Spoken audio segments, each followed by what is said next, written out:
आदेश आदेश मैं एकतानाथ गुरु योगी तुलसीनाथ जी बापू श्री शनिदेव मंदिर भवनाथ तलेटी गिरनार जूनागढ़ गुजरात। तो गोरक्षनाथ जी के श्लोक का अर्थ आज हम आगे बात करेंगे। तीसरे श्लोक का गरब न करीबा सहजे रहीबा भणत गोरक्ष रावम। तो इसका अर्थ क्या है, क्या तात्पर्य है? तो इसका अर्थ है अहंकार न करना और सहज भाव से जीना। ऐसी छोटी सी शिक्षा है, लेकिन बड़ी से बड़ी शिक्षा यही है।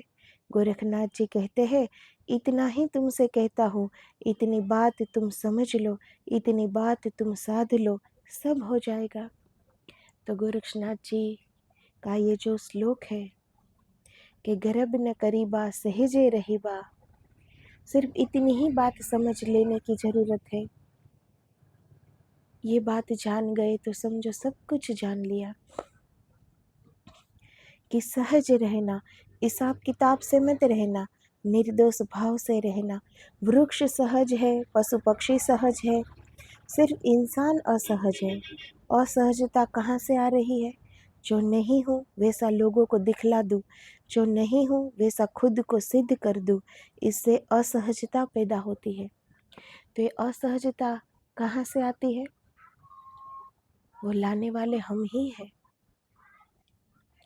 हम जो नहीं है वो दुनिया को दिखाने के लिए हम तत्पर रहते हैं कि हम जो नहीं है वो दुनिया के सामने सिद्ध कर दूं।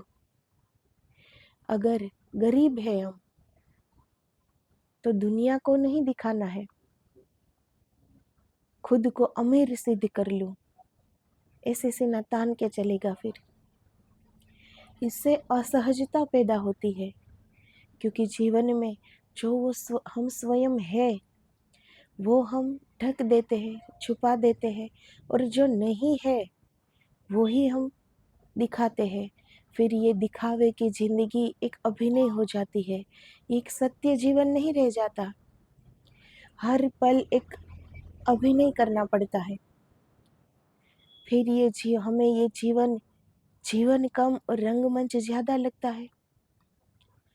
इससे असहजता पैदा होती है। हूँ अज्ञानी, लेकिन लोगों को खबर रहे कि मैं ज्ञानी हूँ तो कुछ न, लेकिन बहुत कुछ बतलाने का मोह है, आग्रह है। वह अहंकार तभी तो भर सकता है। तो तुम जो नहीं हो वैसा लोगों को बतला रहे हो, भीतर कुछ बाहर कुछ, इस धोखे से असहजता हो जाती है। हम अंदर से कुछ और है, बाहर कुछ और दिखा रहे हैं। तो ये जो नकली जिंदगी, ये जो मुखौटा हमने ओढ़ लिया है, इससे हम स्वयं से दूर हो गए हैं। जानना तो हमें खुद को है, स्वयं का स्वस्वरूप पाना है, पर इसी असहजता में ये कैसे हो पाएगा? हम स्वयं तक आ ही नहीं पाते। जो हम नहीं है वो ही हमें प्रतिपल दिखाना है। ऐसे असहजता ही होती जा रही है। धीरे धीरे हम अपना वास्तविक रूप भूल बैठे हैं। धीरे धीरे हम वास्तविक में है क्या वो भी हम भूल गए हैं, क्योंकि सबको जो नहीं हूँ वो ही दिखाना है। तो धीरे धीरे हम खुद से ही दूर होते जाते हैं। अगर खुद से ही दूर हो गए तो भीतर उतरने की बात तो बहुत दूर हो गई ना। फिर सहज तुम तभी हो सकोगे जब तुम अहंकार की यात्रा छोड़ दो। तुम कहो जैसा हूँ, बुरा तो बुरा, भला तो भला, जैसा हूँ ऐसा परमात्मा का बनाया हुआ हूँ। इसमें अकारण पर्दे नहीं डालूंगा। अभी तुम्हारी हालत ऐसी है जैसे घाव है।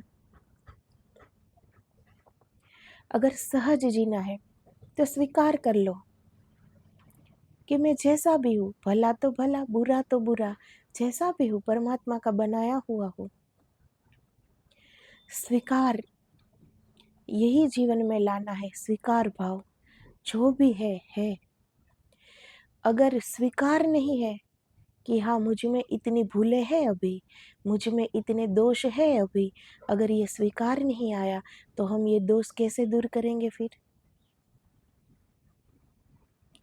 अगर हमें पता ही नहीं है कि हमें क्या दोष है, क्या भूल है, तुरंत हम पर्दे डाल देते हैं, तो कैसे दूर होगी फिर ये भूलें, ये दोषों कैसे दूर होगे? तो स्वीकार एक भाव है, वो भी एक भाव है, स्वीकार भाव, उसे अपना लो। जो भी हो, जैसा भी हो तो कुछ कर पाएंगे, खुद की गलतियाँ ढूंढ पाएंगे कि अभी कहाँ गलती हो रही है, कैसी भूलें हो रही है, क्या कमी है अभी मुझ में। लेकिन हम अपनी सारी कमी ढक देते हैं, क्योंकि दूसरों को नहीं दिखानी होती ना। तो जैसे भी हो वैसे खुद को स्वीकार कर लो, तो सहजता आ जाएगी। अभी तुम्हारी हालत ऐसी है जैसे घाव है, और उस पर तुमने गुलाब का फूल रख दिया और उस घाव को छिपा दिया, तो तुम असहज हो गए हो। घाव घाव भी है और गुलाब का फूल ऊपर रखा है। घाव भीतर है, गुलाब का फूल ऊपर है। अंदर मवाद पक रही है, पर ऊपर गुलाब का फूल रखा है। तो अब वो घाव न भर सकेगा, क्योंकि न सूर्य प्रकाश मिलेगा, न बाहर की ताज़ी हवा मिलेगी, तो वो घाव कभी नहीं भरेगा। ये एक उदाहरण है कि हम अपने आप को जैसे है वैसे स्वीकार नहीं करेंगे, तो फिर ये घाव कभी नहीं भरने वाला घाव बन जाएगा। जैसे घाव को हम गुलाब के फूल से ढक रहे हैं, वैसे ही हम अपनी कमियों को ऊपर हम पर्दा कर देते हैं कि लोगों को नजर ना आ जाए। तो इससे क्या फर्क पड़ेगा? घाव तो भीतर है ना, तो दोष तो हमारे भीतर है ना, वो तो हमारे मन में पड़े हैं दोष। अगर उस पर पर्दा डालोगे तो दोष मिटेगा तो नहीं ना, दोष तो दोष ही रहेगा, और वो मिटाने की चेष्टा भी नहीं होगी फिर, क्योंकि झूठ की ज़िंदगी जीने की आदत हो जाएगी। जो झूठ हम समाज को दिखा रहे हैं, दूसरों को दिखा रहे हैं, पर्दे डाल रहे हैं कि हम ऐसे नहीं हैं, हम तो बहुत अच्छे हैं, सारे गुण सर्वगुण संपन्न है, मुझसे कभी कोई भूल हो ही नहीं सकती। यही दिखाने में एक दिन हम ये मान लेते हैं कि हमसे कोई भूल हो ही नहीं सकती। पर सबसे बड़ी भूल तो यही है ना कि ये हम मान रहे हैं, ये है नहीं, ये वास्तविक नहीं है। इसके लिए स्वयं का अवलोकन करो, भीतर उतरो, स्वयं को देखो, स्वयं के हर कार्य को देखो, कहाँ भूल हो रही है। स्वयं के विचारों को देखो, कैसे विचार आ रहे हैं, अच्छे विचार आ रहे हैं, दूषित विचार आ रहे हैं, क्या उपद्रव है ये मन का। कभी खुद को देखो, खुद को अवलोकन करो। झूठ की जिंदगी जीते जीते जीते हमारा जीवन ही असत्य हो जाता है, असहज हो जाता है, फिर इसमें सहजता नहीं रहती।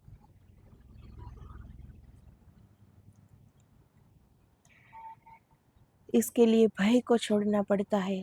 जो ये भय है ना हमारे मन का, कि हम जैसे हैं वैसे जाहिर हो जाएंगे सबके सामने, तो लोगों को कैसा लगेगा, लोग क्या कहेंगे। लेकिन लोग क्या कहेंगे, समाज क्या कहेगा, इससे बहुत ऊपर बात ये है कि हम स्वयं कैसे हैं। हम अपने आप को कैसे जान पाएंगे, कैसे हर दोष से मुक्त हो पाएंगे, कैसे हम अपनी भूल का अवलोकन करेंगे और भूल को दूर करेंगे। जो नहीं है वो दिखाकर क्या प्राप्त होगा। इससे ही हम अपने कर्म बंधन से कभी छूट ही नहीं पाते। मनुष्य जीवन मिला है कि जो हो गए हैं वो कर्म भुगतने हैं, लेकिन नए कर्म नहीं करने हैं। लेकिन प्रतिपल हम यही कर रहे हैं, निरंतर यही कर रहे हैं। अपनी एक भूल छुपाने के लिए 100 और गलतियां हम कर लेते हैं। पर जो एक भूल है वो स्वीकार लो कि भूल है और उसे सुधार लो, तो धीरे धीरे धीरे कितना सहज जीवन हो जाएगा। अभी कितनी अशांति है हमारे जीवन में, और अशांति का कारण यही है। पर ये हमारा अहंकार है कि हम जैसे हैं वैसे लोग कहीं हमें जान न ले। पर लोग जान ले कि न जान ले, पर स्वयं को जान लेना भी तो आवश्यक है ना। अगर लोगों के सामने यही नाटक करते करते करते पूरा जीवन एक नाटक ही हो जाएगा, इसमें जीवन रहेगा कहाँ। ऐसा नहीं है कि अहंकार सिर्फ संसारी लोगों को या कोई भोगी लोगों को उनको ही होता है। नहीं, ये अहंकार का रोग तो योगियों को भी हो जाता है। योगियों का भी अहंकार है, त्यागियों का तो उनसे भी बड़ा अहंकार है कि हमने इतना त्याग रखा है। अभी मैंपन नहीं छोड़ा है कि हमने ये त्यागा है, हमने ये किया है, हम सर्वगुण संपन्न है, हम महान है। ये मैंपन ही नहीं छोड़ा है तो क्या त्याग किया। तो त्यागियों का तो इनसे भी बड़ा अहंकार होता है कि मैंने ये सब त्यागा है। क्या त्यागा है? घर त्याग लेना, रंगीन कपड़े त्याग लेना, ये क्या त्याग हुआ क्या? त्याग तो करना है, हमारे दोषों को त्याग करना है, हमारे मैंपन का त्याग करना है, हमारे अहंकार का त्याग करना है, हमारे अंदर की ईर्ष्या द्वेष का त्याग करना है, दूसरों की निंदा करने में जो मजा लेते हैं उनका त्याग करना है। वो त्याग कहलाता है। घर त्याग कर किसी मंदिर या मठ या आश्रम बना लेना, वो त्याग हुआ क्या?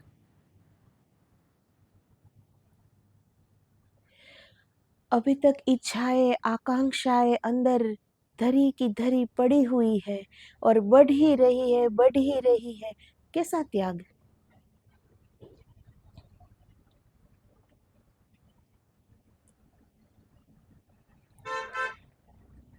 तो पंडितों को और भी बड़ा त्याग है कि हम सब कुछ जानते हैं। अहंकार, पंडितों को और भी ज्यादा अहंकार है कि हम सब कुछ जानते हैं। उनको ज्ञान का अहंकार है। योगियों को अपने योग का अहंकार है, त्यागियों को अपने त्याग का अहंकार है। जब तक हमारे अंदर की ये अहंता नहीं टूटेगी तब तक तो हम कुछ है ही नहीं। अभी तक क्या है हम, क्या है हमारा? सब कुछ तो ईश्वर का दिया हुआ है। जन्म से लेकर मृत्यु तक क्या होता है? जो हम सोचते हैं क्या वो हो जाता है? वही होता है जो निर्माण होता है, नियति का निर्माण।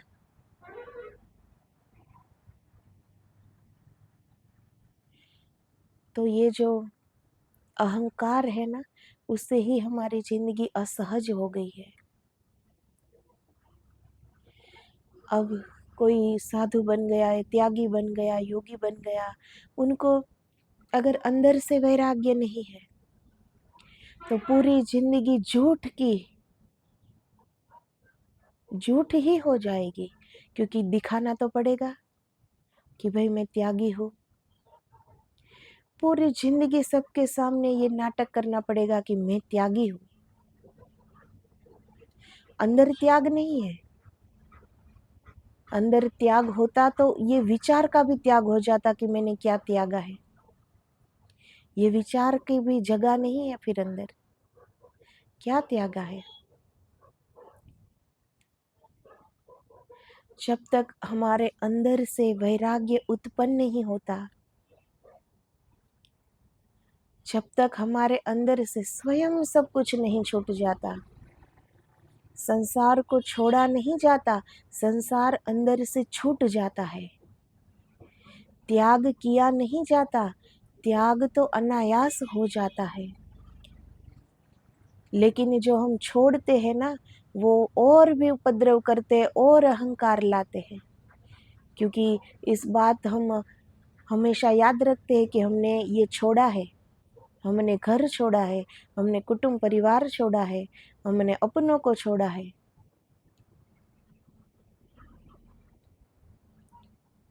जब तक ये सब याद है, ये सब विचार है, तब तक निर्विचार कहाँ हो पाएंगे। ये तो संसार अंदर से छूट जाता है, छोड़ना नहीं पड़ता। वैराग्य अंदर से आता है, वैराग्य कहीं लाया नहीं जाता कहीं से, वो तो अंदर से आता है, भीतर से। ये तो भीतर की गहराई की बात है, ये कोई ऊपर की बात नहीं है, ये कोई बाहर की बात नहीं है कि उसे खरीदा जा सके, कि उसे पाया जा सके, कि उसे लाया जा सके। बस इतनी ही बात समझनी है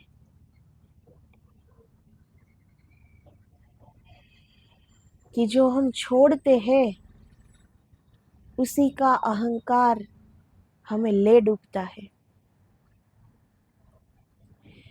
लेकिन रहनी ऐसी रहो, करनी ऐसी करो, जीवन ऐसे जियो, सद्कार्य करो, सद्विचार करो, अच्छा सुनो, अच्छा पढ़ो, अच्छा देखो, सब में अच्छाइयाँ देखो, तो धीरे धीरे धीरे अंदर से हम निर्मल होते जाएंगे और धीरे धीरे धीरे अंदर से सब छूट जाएगा। संसार छोड़ा नहीं जाता, संसार छूट जाता है। फिर छोड़ा हुआ, अगर घर छोड़ा है तो ईंट पत्थर का घर ही छूटा है, ये दर दीवार छूटी है, लेकिन मन से तो नहीं छूटा ना। हमेशा याद रहता है कि मैंने ये छोड़ा है, क्योंकि वो छोड़ना पड़ा है, इसीलिए याद रहता है। लेकिन जो अंदर से छूट गया, फिर वहाँ कुछ नहीं याद रहता, बिल्कुल शून्य। हमारी दशा बिल्कुल शून्य हो जाएगी। फिर ये विचार भी नहीं आएगा कि क्या छोड़ना है, क्या छोड़ा है। फिर तो एक ही स्थिति है परमानंद की, और वो तभी हो सकती है जब वो भीतर से आए, स्वयं हो जाए।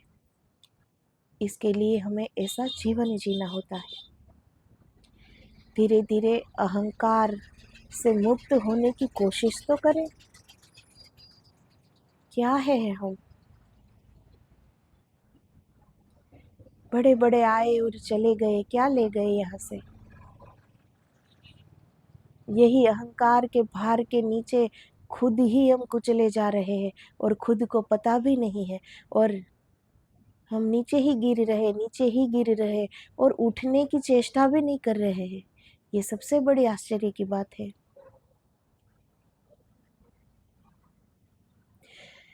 तो गोरक्षनाथ जी कहते हैं, गर्भ न करीबा सहजे रहीबा भणत गोरक्ष रावम। गर्भ, यही अहंकार मत करो। मन जितना निर्मल होगा, हृदय जितना निर्मल होगा, उतना ही झुक जाता है वो हृदय, समर्पित हो जाता है सदगुरु के चरण में, ईश्वर के चरण में झुकना आ जाता है। लेकिन अहंकार तो हमें अकड़ कर जीने वो सिखाता है, और अकड़ कर तो सिर्फ मुर्दा होते हैं, जिंदा लोग अकड़ नहीं दिखाते। तो ये मुर्दे अहंकार के भार के तले जीवन एक मुर्दा ही है, वो जीवन है ही नहीं। तो गर्भ न करीबा, अहंकार न करो क्या है हमारे हाथ में? हमारे पूरे जीवन की डोर ईश्वर के हाथ में है। क्या है हम कि अहंकार करें? तो अपने जीवन को अवलोकन करो, दृष्टि अपने ओर रखो। ईश्वर ने इस दृष्टि में अगर ये दिया है कि हमारी दृष्टि दोष देख सकती है, तो किसी और के मत देखो, खुद के देखो, और फिर ये दोष दूर करने की कोशिश करो। धीरे धीरे धीरे धीरे निर्मल होते होते होते एक दिन हमारा जीवन सहज हो जाएगा, निर्मल हो जाएगा, माता गंगा की तरह पावन हो जाएगा, पवित्र हो जाएगा। तो आज बस इतना ही। आदेश आदेश। जय गुरुदेव, जय गिरनारी।